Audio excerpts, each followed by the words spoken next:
mbokk yi ak xarit yi dañuy ànd déglu premier ministre dem bi nga xam ne dem na ko ci fi nga xamante ni fii moom la ñuy wax Burkina seeti ji ki nga xamante ni kii mooy premier ministre Burkina waaye tamit seeti président Ibrahima Traoré yëkkati na fa kàddu ca la nga xam ni moom la ñuy defal Thomas Sankara tey ñu déglu premier ministre kàddu yi nga xam ni moom la yëkkati. Je vous en prie. Je tiens d'abord à présenter mes hommages les plus chaleureux à son Excellence, Monsieur le Président du Burkina Faso, Monsieur le Président Ibrahima Traoré. Remercier Monsieur le Premier ministre et tout son gouvernement pour l'accueil chaleureux qui nous a été réservé depuis notre arrivée. Lui transmettre les salutations de tout le peuple sénégalais, à la tête duquel son Excellence Monsieur le Président Bassirou Diomaye Diakhar Faye, qui a bien voulu autoriser cette mission sur invitation de mon homologue du Burkina Faso pour deux objectifs. D'abord une visite pour participer à la célébration d'un grand et digne fils de l'Afrique, d'un leader qui illumine depuis quelques décennies tous les combats patriotiques, panafricanistes et souverainistes du continent, c'est-à-dire le regretté président Thomas Sankara, qui sera célébré demain à travers l'inauguration du mausolée qui lui est dédié, mais également une visite de travail avec mon homologue du Burkina sur un certain nombre de thématiques de coopération entre nos deux pays. Et c'est dans ce cadre-là que nous avons eu l'honneur d'être reçus par Monsieur le Président du Burkina Faso, qui nous a accordé un long entretien pendant lequel nous avons pu passer en revue un certain nombre de problématiques. D'abord sécuritaires, et je tiens au nom du président Bassirou Diomaye Faye à transmettre à tout le peuple burkinabé la solidarité du peuple sénégalais face à cette épreuve qui lui est imposée, qu'il n'a pas choisie, mais qui lui a été imposée. Transmettre un message de soutien absolu au président Traoré, à tout son gouvernement et au peuple burkinabé dans sa lutte contre ce terrorisme qui lui a été imposé.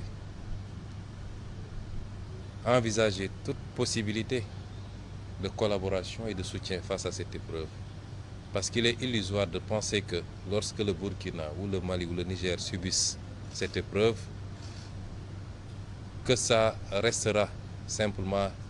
dans les frontières de ces pays. Nous savons tous que nos destins sont liés par l'histoire et par la géographie. Et qu'aucun de nos pays ne peut être épargné par cette gangrène si elle continue à s'épancher à travers l'Afrique de l'Ouest. Et c'est pourquoi le Sénégal, au-delà de la manifestation de la solidarité, n'exclura aucune forme de collaboration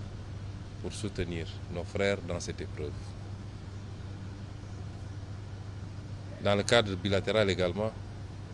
envisager la poursuite de cette collaboration qui est très riche déjà d'une vingtaine d'accords entre nos deux pays, mais une vingtaine d'autres accords qui sont aujourd'hui en cours de discussion et qu'il faudrait rapidement finaliser pour pouvoir renforcer la collaboration bilatérale, mais également la collaboration multilatérale dans le cadre de l'espace que nous partageons en commun. J'ai été très ravi d'écouter le président Traoré pendant de longues minutes nous exposer un peu la situation, mais également nous faire étalage de la résilience du peuple burkinabé face à cette épreuve. Réitérer son ouverture et celle du Burkina Faso à rester un facteur d'unité africaine, d'unité dans la sous-région, un facteur d'ouverture dans la collaboration à la fois économique et sécuritaire, parce que j'ai tendance à dire que ce continent n'a que ces deux défis. Et tout ce que nous devons faire doit tourner autour de cela. Évidemment, pour un pays comme le Burkina, le défi s'en trouve beaucoup plus important de devoir faire face aux exigences économiques qui sont des exigences pour tous les peuples, mais particulièrement les peuples d'Afrique, mais en même temps à devoir faire face à la crise sécuritaire qu'il vit. Ce qui est important, c'est l'ouverture que nous avons sentie, la disponibilité. Nous ne sommes plus dans un monde fermé, a fortiori dans une sous-région, et nous les remercions pour cette écoute, cette attention, ce témoignage de solidarité, de fraternité avec le peuple sénégalais et avec son frère, le président Bassirou Diomaye Diakhar Faye. Et nous sortons de ce palais totalement satisfaits et réconfortés quant à l'avenir de la collaboration entre nos deux pays. Machallah, mu nekk discours boo xamante ni bii discours bu am solo la boo xam ni premier ministre yëkkati na ko jëmale ko ci ki nga xamante ni kii moom la ñuy wax président Ibrahim Traoré wax tamit taxawaay boo xamante ni bii taxawaay bu war a am solo la parce que dafa am loo xamante ni bii tey bu dalee ci say jegeñaale nga gérer sa bopp képp jàpp ni yow yëf yële foofa rek lay yem nax nga sa bopp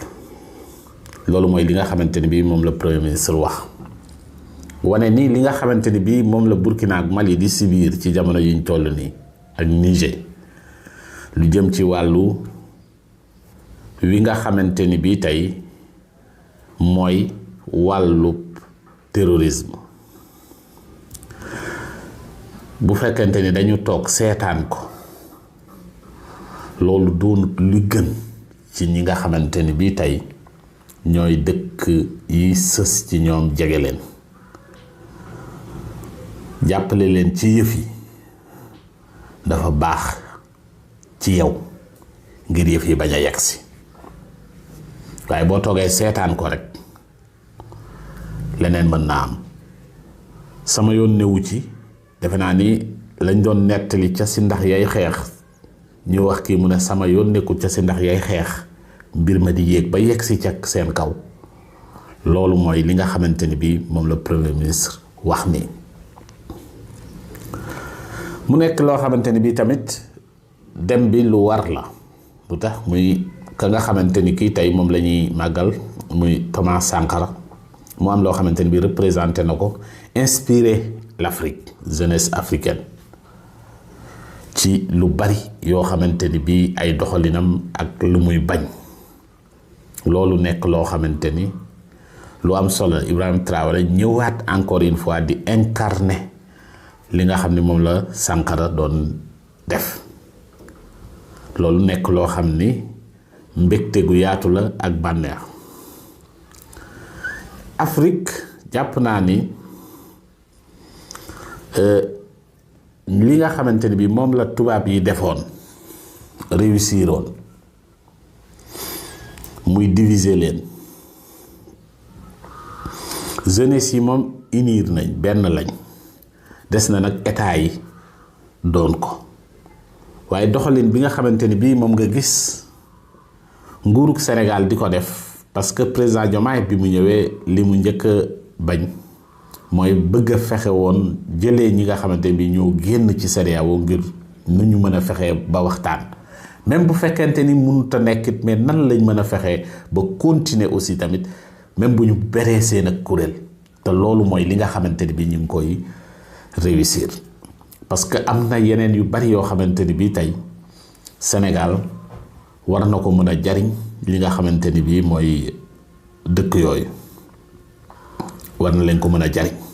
te it war na xeex te it Sénégal mën na ko jariñoo tamit donc dafa am ay mbir yu bari yoo xamante ni bii am na waaw donc dëkk yooyu xaritoog ñoom doon ak ñoom jàmm njariñ la ju rëy ci Sénégal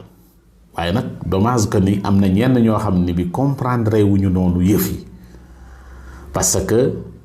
dafa am loo xamante ni bii tey mooy li am muy sunu port bii nga xamante ni bii tey mën na jariñ lu bari dëkk yooyu parce que bu leen fàtte ni Côte d'Ivoire gële concurrent Sénégal la woon ci wàllu woowu te fi mu toll ni digganteem moom ñële demeewut noonu te bu fekkente ni diggante Sénégal ak Burkina ak yooyu ak Mali yooyu gën na retax mën na am lu bari loo xamante ni bii mën nay jaar fii muy koom goo xam ne dina ci juddu waaye tamit am yeneen partenariat yoo xam ne war nañ ko mën a signer ak ñoom loolu mooy li nga xam ne moom la premier ministre wax mu nekk visite boo xamante ni bii visite bu am solo la pour réewum Sénégal